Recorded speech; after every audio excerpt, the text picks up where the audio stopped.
Hi, I'm Roger Aguinaldo, and welcome to the M&A Advisor podcast. Since 1998, the M&A Advisor has been the definitive source dedicated to recognizing achievement, delivering unrivaled thought leadership, and connecting the world's mergers and acquisitions elites. We help you sharpen your edge and accelerate your success in deal making. Whether you're an ambitious new player or a market veteran, this podcast provides masterclass strategies, unvarnished stories, and vital lessons from the industry's influential figures. Before we launch into this episode, be sure to follow us on YouTube, Apple Podcasts, and Spotify, and subscribe to our essential M&A Alerts email newsletter. Find all the links below. Your engagement fuels the deal-making community. Now let's get into the transaction. Good afternoon, everybody, and thanks to the M&A Advisor for having us. Hi. Susan and I have been talking, and just as a disclaimer, I'm a CRO who came from a business background, and I'm not a finance guy. So when I get an engagement, the first thing I do is I send my finance guys and my numbers guys to go talk to the CFO, and I go out and I walk around the plant. I want to see what they're making. I want to see what the employees are doing. I want to pretend to bum a cigarette at the smoking place and talk to the folks and see what they're really interested in. So with that disclaimer, we're going to talk a little bit about what we think is going to happen. And we're, as you and I discussed, we're in a brave new world today. You know, is there going to be a recession? Is there not going to be a recession? There was a piece out today that said it looks like it's about a 50-50 at this point. The University of Michigan came out with a consumer confidence index, which was down something like 27%, almost 28% since the beginning of last year. So consumer confidence is in the tank. Chapter 11s are expensive, and we know that. So what are you seeing at your firm? So what I'm seeing is, and thank you, first of all, Drew, it's a pleasure to be up here with you today, and thanks to the M&A Advisors for having us. What I'm seeing right now, I'm seeing a lot of stress in two areas specifically. One is manufacturing, and the other is anything touching on real estate, which I know is a large group of businesses. But in terms of manufacturing, I'm seeing a lot of uncertainty, of course, with the ongoing tariff back and forth. So there's some uncertainty there that's causing both deal issues, import-export issues, and just really disruption to the supply chain as folks are figuring out which tariffs are sticking, which tariffs are not sticking, and what does it really mean? How does each business protect itself along that supply chain while we navigate and see what ultimately happens as these are kind of paused, started and stopped through the administration. In terms of real estate, a little bit less administration focused and more sort of residual real estate issues that I had seen starting with COVID. And, that this really affects, I'm seeing, the sports and entertainment industry, retail, of course, restaurants. And so I think what I had started to see over COVID was folks that had to be shut down as part of the COVID pandemic. A lot of them entered into some really interesting sort of Band-Aid deals that got them through that, very tough period. I'm now seeing the Band-Aids starting to come off. So what do we do next? Because we got through the worst of it. We bridged that gap. And now we're, very, very luckily post-pandemic, but now sort of the chickens are coming to roost. How do we make whole these deals that we made to save the company at a very dire time? So I'm continuing to see distress on anything with a significant real estate footprint. And that's, I think an area of concern that, to your point, Drew, is not just a spreadsheet issue, it's an operations issue. And so, if our businesses need these real estate footprints, how do we afford them? How do we pay off how we got through the dire pandemic time? And also, do we still need those footprints? And if not, what's next? It's interesting. I've been around long enough. Do you think in the real estate deals that you're seeing, do you think you could bring back a single asset real estate Chapter 11 and try to get it through like, back when the dinosaurs were roaming the earth? Look, certainly that's still an option. A lot of what I'm seeing is these sort of intermingled kind of complex webs of real estate that's really one secured by the next. Even the single asset real estate issues, they're not foolproof. So there's still trouble, there's still uncertainty, and I think it's hard to really say there's one solution that will solve this for these businesses. It's a tool, right? It's a tool. Yeah. So do you have, there've been a lot of Chapter 22s lately, and I think everybody in the room knows what that is, but for those who might not, it's a company that files Chapter 11, confirms a plan or some type of transaction, and then a period of time goes by, and by the way, the professionals always get paid, and then it files another Chapter 11, which usually results in a liquidation. We've just seen that with the not Fashion 21, but Forever 21. Forever 21. Yep. Which is a consumer, retail deal. Are you concerned that the financial deals that are going on out there, the restructurings that are occurring, the up tiers, side tiers, down tiers, around the world tiers, they're fixing the balance sheet, but as to your point, they're not really fixing the business. I mean, are you concerned about that when you're advising your clients? Yeah, absolutely. I think that's a pivotal moment that the company has to figure out and really look long and hard at whether the operational model works or it doesn't work. Staving off the debt by layering more and more debt, sort of pushes the problem down the road. So the ultimate question is this a model? Is this an operation that's actually alive enough to make a profit once they get out from under the layers of, debt on top of debt on top of debt on top of equity? So, well, I think it's going to make it tough for them to survive in the long term, which is kind of antithetical to the process. One of the interesting articles I read just the other day in Bloomberg is of private equity guys, and you got to love those guys. They'll figure out something. But now they've decided, or there's a trend for private equity guys, they don't want their equity anymore. And so they're doing PICs in what's called a dividend recap. And so the company, let's say it's worth $100 million, and the private equity guys, and the company's got good assets. So what they'll do is they'll have the company go out and borrow money, take out the equity guys at par or better, and then they're gone.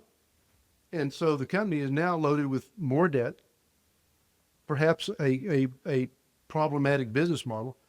And I read the article and I thought, well, that's going to lead to a lot of restructurings. But by the same token, then if it's that debt heavy and the model doesn't work, what do you do then?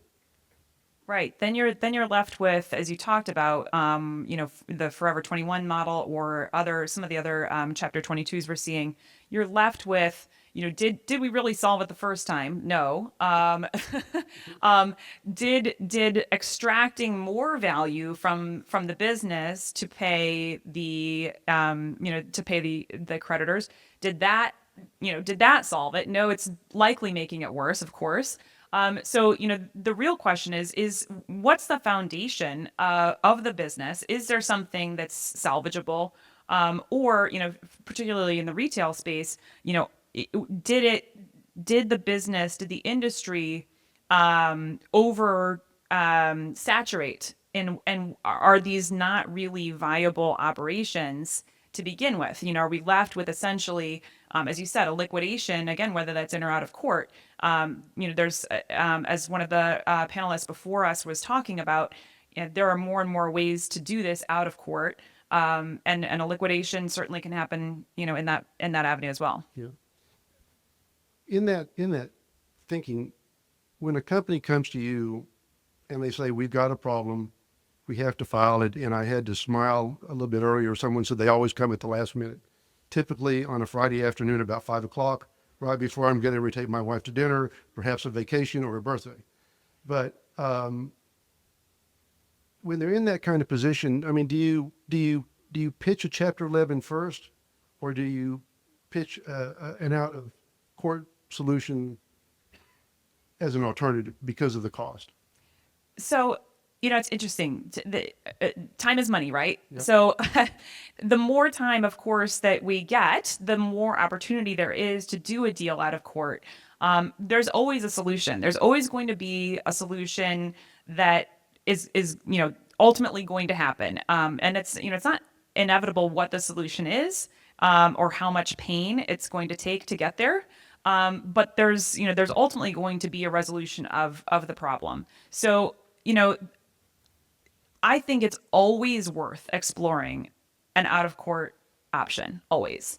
Now, when it's the eve of, I had a deal last year where the company was on the eve of an Article 9 sale scheduled to happen the next day.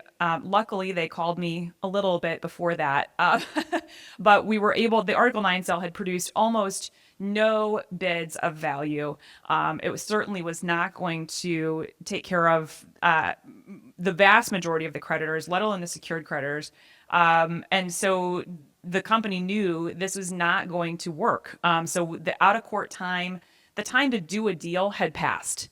And they had been, working for years and years and years to try and do a deal, or to not try and do a deal and just screw with each other and, and make things worse. And so, the time to do a deal in that case had passed. There really was no time to do anything else. I think, there was a few weeks of talking about whether a deal could be done. But, the rubber hits the road when the next morning the company is going to be sold in an Article 9 sale. So for a pittance. And so you have to keep that Chapter 11 tool available. And luckily in that case, we were ultimately able to, after, several motions to dismiss the bankruptcy by the largest secured creditor as well as the U.S. trustee, and after our CEO unfortunately passed away after just a month or two into the filing, there were a lot of challenges, but we ultimately found our opportunity to do a deal in the bankruptcy. So, could we have done it a few months before? It certainly would have saved everyone some resources. But, I think that the opportunity for that deal to happen could only have come through the Chapter 11 filing. There was nothing else that was going to bring the folks to the table. And we were very, very fortunate to have retired Judge Core as our mediator, who mediated a resolution between the parties to be able to provide not only value far above what was going to, what was the highest bid at the Article 9 sale that we stopped, but the creditors, every single creditor was paid 100% in full. There was a mutual resolution, and there was even a recovery coming back to the equity, which was, just far and away a solution that, frankly, no one thought could happen out of court, because I think they needed the pressure, frankly, of the Chapter 11 to be able to bring folks to the table. That's a great result. Thank you. One of the things I'm seeing, because I also serve as an independent director in, it's interesting because it's a very difficult case. But the lenders are essentially going to take it back. And in my 35-something year career, in all the cases I've been in, that was about the last thing that the lender would ever want to do, regardless of the industry, is own the business. Right. I don't know that bankers are particularly adept at running businesses, but that seems to be a trend now with these tiered transactions. Are you seeing that in your practice? I am, yeah, and I think you're right. It's new. It's a new trend, I think, and we'll see. Some more Chapter 22s when they even make it worse. Right. Well, your crystal ball. We've all seen. There's been a lot of movement, lawyers moving around, a lot of growth in different firms. I think people are bulking up. I know our firm's bulking up on the premise that, look, we've spent 4 or 5 years, it's been a little bit iffy, notwithstanding the stock market and the PE guys and everything else. The real businesses out there have suffered, and they haven't talked about it. They kick the can about as far down the road as they can. And to many people's point, whether it's the interest rates or, changes in consumer or other tastes, malls are not what they once were. It seems like there's going to be another trend of restructuring. And we've heard a lot today about, not Chapter 11, doing a different kind of transaction. But if you do have to file Chapter 11, you try to get it over with as quickly as you can, Right. because of the cost. There was another piece I read where the average hourly rate, and these were in big cases, but the average hourly rate was $1,629 an hour, I think, all in. The highest partner lead counsel for debtor race was about $2,500 an hour, somewhere between $2,300 and $2,500 an hour. So with that, let's say you have a $50, $60 million business. They've kicked the can down the road. Do you have the resources at your firm to handle that? And if you do, are you guys bulking up? Do you think that those kind of companies in the middle market are going to come down the road fairly soon? So number one, yes, I do think there are firms like Foley Lardner that are positioned to handle not just mega cases, but these middle market cases as well. And I think it does take some flexibility to be able to efficiently and effectively handle these sort of more middle market cases. What I think your point on the professional rates sort of skyrocketing is I just think there's more opportunities, more and more opportunities for these alternative structures. The ABCs, the other out of court restructuring, liability management type of deals. So I think there are more, and I think we are seeing more and more distress. I'm already seeing that ship has left the port in terms of middle market. I'm seeing a lot of those already, just like you described.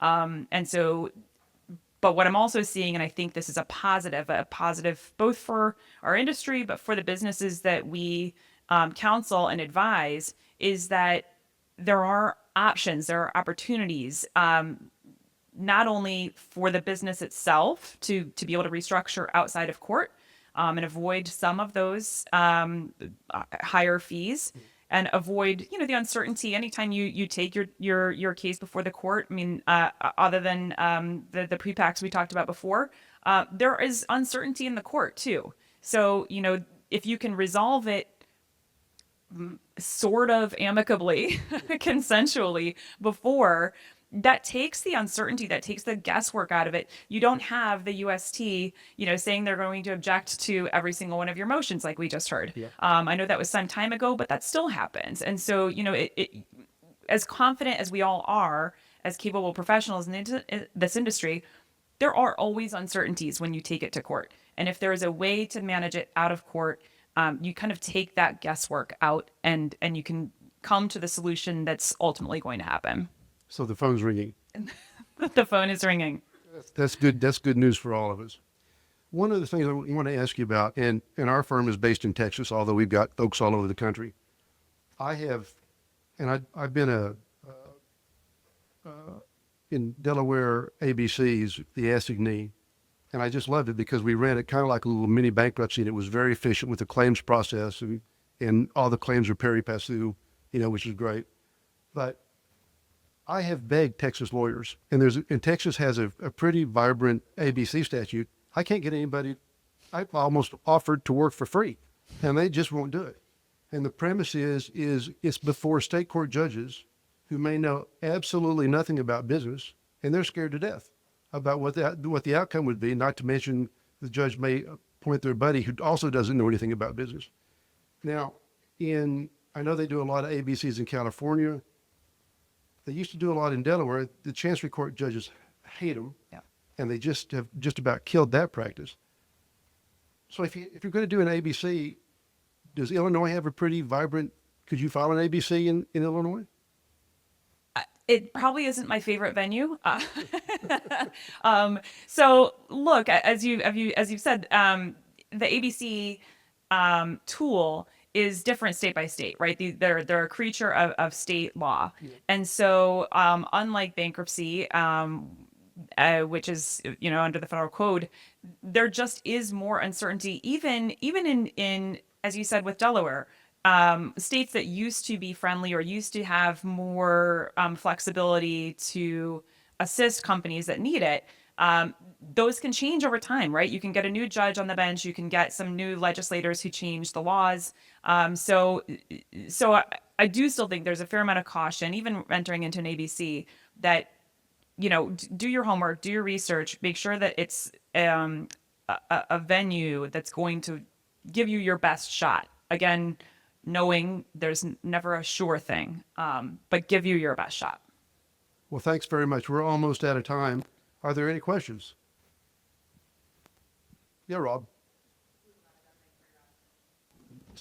A quick question, Drew. One, DOGE was brought up earlier, just government efficiency side.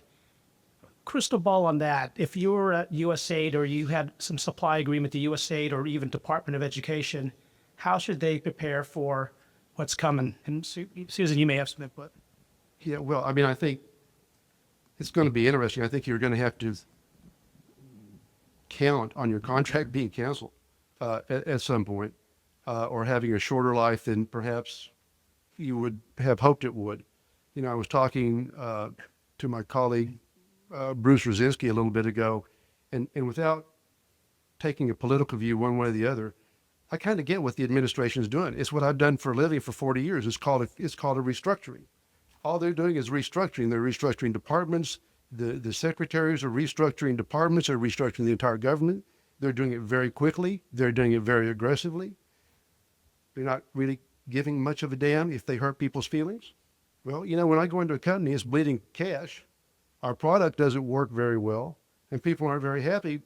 I don't really care much about people's feelings either, because we've got to get the cash figured out. We've got to get the problems figured out as quickly as you can if we're going to save the company. It's a little bit like being an emergency room doc. I can't help it that you're screaming, but because I'm putting my finger, on your carotid artery. But if I don't, you're going to die. So I think that from my standpoint, we see it as fairly typical, but I think that the companies and the entities that have done business have got to realize it's going to be a new day. And those contracts and the way they did business with the government is most likely changing, I think, for the better, but changing irrevocably. Thank you, Susan. That was a Thank lot of you. time. Thank you.